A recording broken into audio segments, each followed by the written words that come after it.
2023 Pursuit DC 295. 31 feet, 9 inches overall in the length. It's 9 foot 10 inches on the beam. Measured it a couple of times.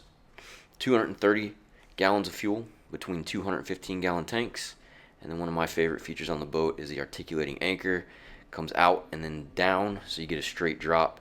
And then it articulates back in, protecting the bow, which is why they don't have a stainless bash plate there.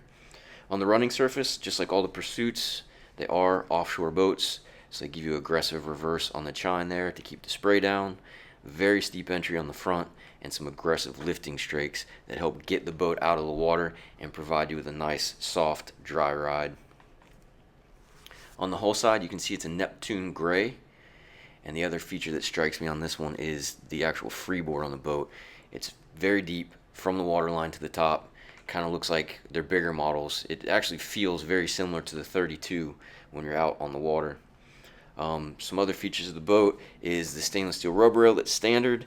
Trailer does not come with this one. It is a black boot stripe. And then as we head around to the back of the boat, you got a 1 foot 10 inch draft with the engines up, 2 foot 10 inches with the engines down, and then it's still fairly aggressive 21-degree dead rise at the back. Total weight is 9,700 pounds. You can see the twin Yamaha 300s on there. They are the current generation DES DEC engines. Garlic ladder stowed into the boat there. Plenty of access through the splash well to get over to your shore power.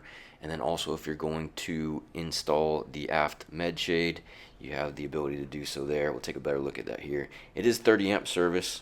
The aft sunshade option, not my favorite on this boat because these little inserts are pretty big and hard, not really hard to stow, but you could lose them. But the poles are very robust. Coming into the aft cockpit, you can see the freshwater, 30 gallons, access to that shower there. And then you have the quick release on the raw. And then you see the sea deck that we just installed earlier this summer, I believe, which is 2024. And then opening the fish box, which is macerated, both sides insulated and macerated. Plenty of room in there, even if you're not using it for fish boxes. They do hold ice pretty well. And we're coming over to the aft storage box that does lift out, and every one of these boxes drains overboard. Live well, I forget how big it is, but it's substantial. So again, if you're not using it as a live well, you can use it as a cooler or storage. And then your standard forward-facing aft seat. And then you also have an optional port seat to open it up into a nice big L lounger. Plenty of room for people to sit. Sea deck matches well with the sea salt upholstery. And then when everything's out of the way, you have plenty of room to fish. The boat is also equipped with a fish box on the port side. Also equipped with a hardtop rocket launcher, which I did not get a picture of. And then you have the aft cockpit table into your mechanical space. This is a fully linered boat, so it gives you a very clean look. There's the stowage for the aft table, by the way, and the pole. And all your pumps, you can see, are mounted up out of bilge. And then water management on this boat is actually below the liner there through that limber hole. So everything in here should stay high and dry as long as you're not taking on a ton of water. Maybe you can see back there, too, that those through holes are bonded. So if somebody's leaking voltage next to you, you're not going to get that galvanic corrosion. Some fuel tank access is there.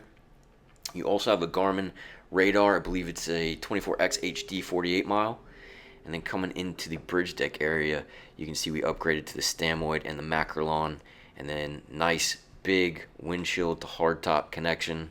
Give you plenty of weather protection. Into the 110 volt Kenyon grill. That grill does only work on generator. Freshwater sink, again, access to the 30 gallons of fresh water. And then you have some storage below, 110 outlet, your grill controller. And then in that box, you pull those pins, get in there, and that's where you get to your through hole for your macerator for the head system, which is a 10-gallon holding tank. As we move to the helm, you have a Garmin VHF 315, and you see the DEC controls there. Digital Yamaha gauge. You have 8612. You have the JL Audio Media Master 105. This does have the upgraded stereo with the amp. Then you have your Yamaha autopilot there, and then all of your DC systems, lights, trim tabs, and then your joystick for all of your functions for the Yamaha Total Boat Control. Pretty cool stuff. The captain's chair is adjustable as well. Your DC panel is right below the captain's chair with your voltmeter for the batteries, all your breakers and fuses. That's your windlass breaker there to get power to the windlass, and then you can disconnect that if you want. Fridge, that's a DC fridge, so you can run that all the time. That's an option as well. Your companion seat is a seat and a half, so it's a large seat.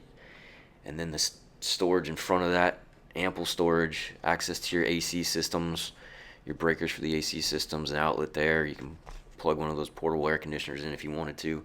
Plenty of room in here though for storage. The storage does go up underneath the deck, which is pretty cool, and then some rod storage there, as you can see, fold out rod storage. But then you have storage below that goes up into the floor storage forward. So it's a pretty cool storage area for some awkward size items. And then on starboard side, the head, real corian countertops, again, freshwater sink. The wood in this is a veneer, so it's a laminate, but at least it's waterproof. Over to your full-size electric head, like I said, macerated, and that macerator is located under the sink aft on the starboard side. I think it's a 10-gallon holding tank, but it does have a 10-gallon holding tank. Up into the bow, this is that floor storage I was telling you about. You do have the dedicated stowage for your forward table. So that's the table leg that plugs in just forward of this on the forward bulkhead, but you can see the access through the boat for those awkward size items. Your pads, and then forward of that you do have a removable cushion on starboard side to get to the dock and running lines. I find that space useful for a small cooler, so you can bring some more stuff on board, some more storage forward. This boat also has a full canvas package, so you have a bow tonneau cover and an aft cover as well to get it out of the weather. And then in your ground tackle, you see the structural support that's built into the boat to handle the stresses of the windlass, so it's not just bolted to a deck or some flimsy piece. Like I said, this boat is meant to be in the ocean. Pursuit calls it mission capable. Get you there, get you back, hopefully eliminate a lot of the rattles and stuff. And then you have your wind door and your forward windshield.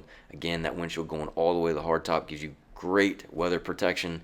And then again with the upgraded Stanwood and Macrolon, great protection there. We have the optional Bomar hatches up top to give you plenty of ventilation if you do have to close everything off. Again, that Macrolon, I believe it's a 60 mil, pretty thick stuff. And then the canvas after that is all Sunbrella. But hopefully this was informational. If you have any questions about this or any other boats, give us a call, 904-644-7631, or you can always get us on the web, YamahaMarineJAX.com. Appreciate you guys.